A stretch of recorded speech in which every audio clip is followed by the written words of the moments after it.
10 कंदर आ गए।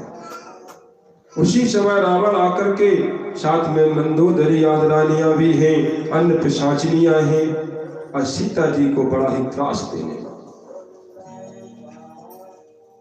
सीता जी से कहता है तू मेरा कहना मान ले, राम तो मनुष्य है। इससे ही राम की निंदा करने लगा। और सीता जी कहती है हे मूर्ख, हे सट शूनिस हरियाने मोही, अधम निर्लज्ज लाज नहीं तू तो अधम है, निर्लज्ज है, तुझे लज्जा नहीं आती मुझसे बात करते हुए। और राम को क्या बताता है, मनुष्य है। जिन राम ने सपने में भी किसी की स्त्री के बारे में सोचा न हो, देखा न हो, उन राम को तू क्या बताता है, छोटे से प्राणी है। तड़ धर ओट कहित वैदेही, सो मेरे अवधपति परम स्नेही। आज भगवान को स्मरण करती जाती है। आज रावण ने सीता को अनेकों तरीके से प्रताड़ित किया। सीता के द्वारा जैसे ही अपमानित हुआ तो रावण ने उस चंद्रहास नाम के खड़ग को निकाला तो मंदोदरी ने पकड़ लिया। मंदोदरी जानती है कि अजानाश शक्ति है, यह वह शक्ति है कि समय से पहले ही रावण को मृत्यु का वर्ण करना पड़ेगा। उद्भव स्थित संहार कारण, अगर ये शक्ति के ऊपर प्रहार करेगा तो शक्ति इसको जलाकर भस्म कर देगी, और रावण की मृत्यु का समय अभी नहीं आया। क्यों?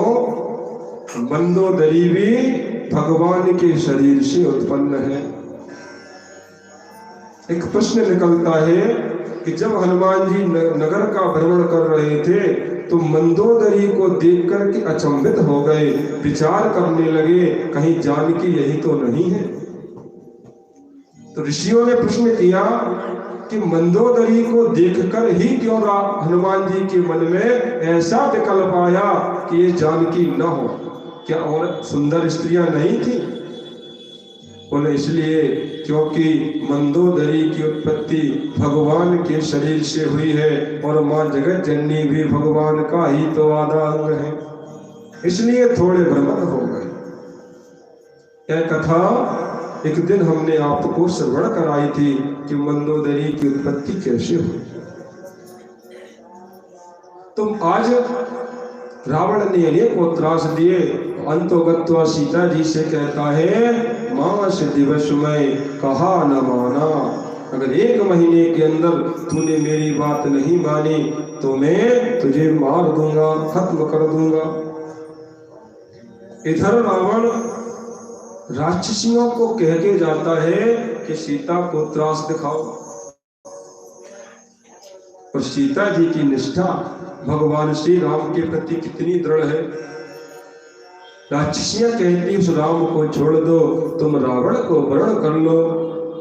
तो सीता जी कहती हैं छिन्ना भिन्ना प्रपन्नश्च, हे राक्षसियों चाहे तुम मेरे शरीर के टुकड़े टुकड़े कर दो, छिन्ना इसको काट दो, भिन्न अलग अलग करके फेंक दो, प्रपालेन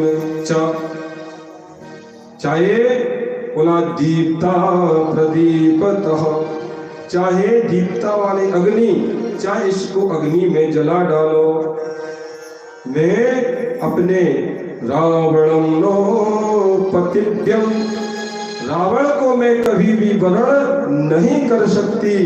प्रलालेन, मैं ऐसा निश्चित किए हूं। स्त्री को अपने पति के प्रति इतना स्वाभिमान के साथ जीना चाहिए जैसे माता सीता जी मरने के लिए तैयार हैं, टुकड़े टुकड़े करवाने के लिए तैयार हैं, लेकिन अपने पति को छोड़ने के लिए तैयार नहीं।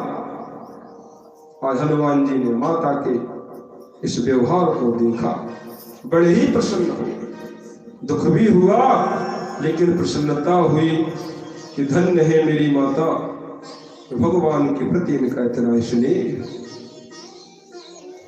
राम नाम गुण बर नहीं लागा। आज राम के नाम का स्मरण करने लगे। सीता जी ने सुना सुनते ही सब सुख दुख भागा, सारे दुख भग गए। पूछने लगी कि तुम कौन हो? जो मुद्रिका है ना, वो हनुमान जी ने डाल दी थी। क्यों? इससे सीता जी से उठाएंगी, उसके बाद मैं इनके पास जाऊं। तो मुद्रिका को देखकर सीता जी विचार कर रही हैं, हनुमान जी राम का नाम स्मरण कर रहे हैं। तो सीता जी कहती हैं कि जो वह राम के नाम को गा रहा है, जिस मुद्रिका को लाया है, वो प्रकट क्यों नहीं है? आज हनुमान जी सामने प्रकट हुए। सीता जी पुनः विस्मित हो गई, फिर नीचे को निगाह करके बैठ गई। अगर भगवान ने पर स्त्री को नहीं देखा है, तो मेरी माता ने भी पराये पुरुष को कभी निगाह भर के नहीं देखा। नीचे को निगाह करके बैठ गई। हनुमान जी कहने लगे, हे माता, मैं राम का दूत हूँ। एक बंदर मनुष्य का मित्र कैसे हो सकता? नर वानरें संग कहो कैसे।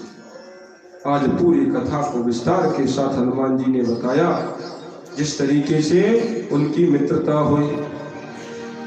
आज माता रोने लगी। हरिजन जान पीत अतिवाही। हरिजन कितना सुंदर शब्द है। हरिजन, हरि माने होता है भगवान। हनुमान जी के लिए क्या शब्द आया? हरिजन। जो भगवान का जन है, भगवान का भक्त है, उसे हम कहते हैं हरिजन। तो आज भगवान के परम भक्त को जानकर के सीता जी को बड़ी प्रसन्नता हुई। हनुमान जी से मिली, हनुमान जी से रोने लगी, कहने लगी, हे हनुमंत, मुझे मेरे रघुवर ने क्यों भुला दिया? मुझे क्यों भुला दिया? कहते हे माता, जो रघुवीर होत सुध पाई, करते नहीं विलंब रघुराई। हे माता, अगर आज भगवान आपकी शुद्ध को पाए हुए होते, कितना समय न लगाते। तुम कष्टमय जीवन मत व्यतीत करो। तुम ऐसा मत सोचो कि तुम ही विरह में हो। मेरे रघुवर तुमसे ज्यादा विरह, तुम ते प्रेम राम के। आज सीता जी से मिले और कहने लगे, हे माता, मुझे तो भूख लगी है। ये अच्छे अच्छे फल लगे हुए हैं, इनको देखकर मुझे भूख लग आई है। तो माता कहती है, तुम तो छोटे से हो, यहाँ के राक्षस बड़े बड़े हैं, तुम उनसे कैसे जीतो? आज हनुमान जी ने अपना विकराल रूप दिखा। सीता जी को बड़ी प्रसन्नता हुई। हनुमान जी गए और फलों को खाने लगी और वृक्षों को तोड़ने लगे। रखवारे जब बरजन लागे,